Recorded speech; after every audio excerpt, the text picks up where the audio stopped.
Hello and welcome back to Chasing 11 with me, Stephen Aish, where we look at plyometrics. So first and foremost, what are plyometrics? I had a little bit of a test earlier. So first we want to look at the force velocity curve. So on the left you've got force, which would largely be mass or weight, and then the velocity side would be speed. So with sprinting, we're looking at incredible force, but we are only moving body weight with no external mass. So it's a very low relative force compared to a very high velocity. Think of the difference between moving, pushing a car, shall we say, and then throwing a tennis ball. There's a very different force application and speed. So plyometrics are interested in a very high velocity and a very low force, so the load is only moving body weight itself. Recommendations: do not overload it unless you are absolutely elite and maybe looking for the difference that may move you from 4th place to a bronze medal. I certainly wouldn't want to see anyone doing depth jumps in an iron vest. So what do they look like? Well, here we have our little friend showing us the 3 phases of plyometrics. What I would say here is, if you imagine a box behind the one on the left, the eccentric, so let's say that there's a 12-inch box, the figure was standing on that box and has jumped off of the box onto the floor. The eccentric phase is largely force absorption. It's braking, it's stabilizing after movement, it's coming to a stop.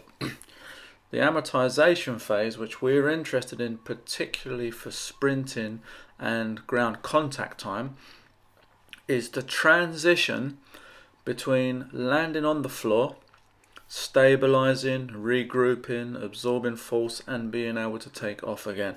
So think of it, if you held a tennis ball at arm's length and dropped it on the floor, as soon as it hits the floor it bounces again. If you were to take a basketball and let a considerable amount of air out, as it hit the floor there would be a delay before it returned. And this is what we often see as a difference between athletes and people that are untrained. Now the science is quite deep on this. It goes into the Golgi tendon organ and minimizing injury and other bits and pieces, but we don't need to worry too much about that.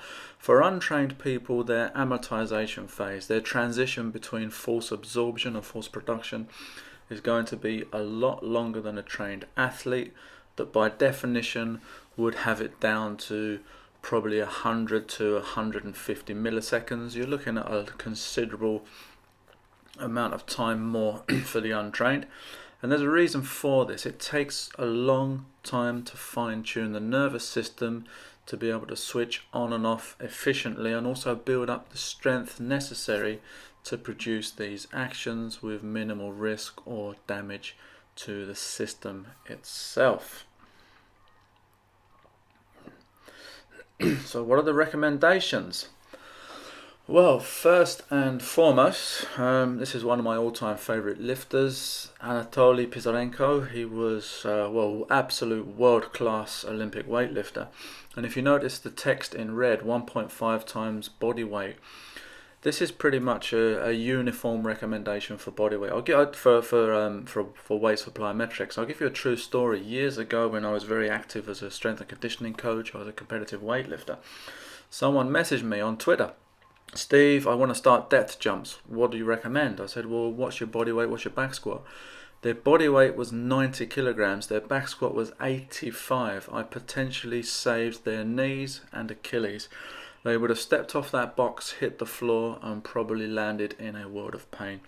Recommendations are a good training background before jumping into plyometrics, which most people wouldn't actually need until they're at a reasonable level. And a 1.5 body weight back squat means that you've got the framework to support that engine.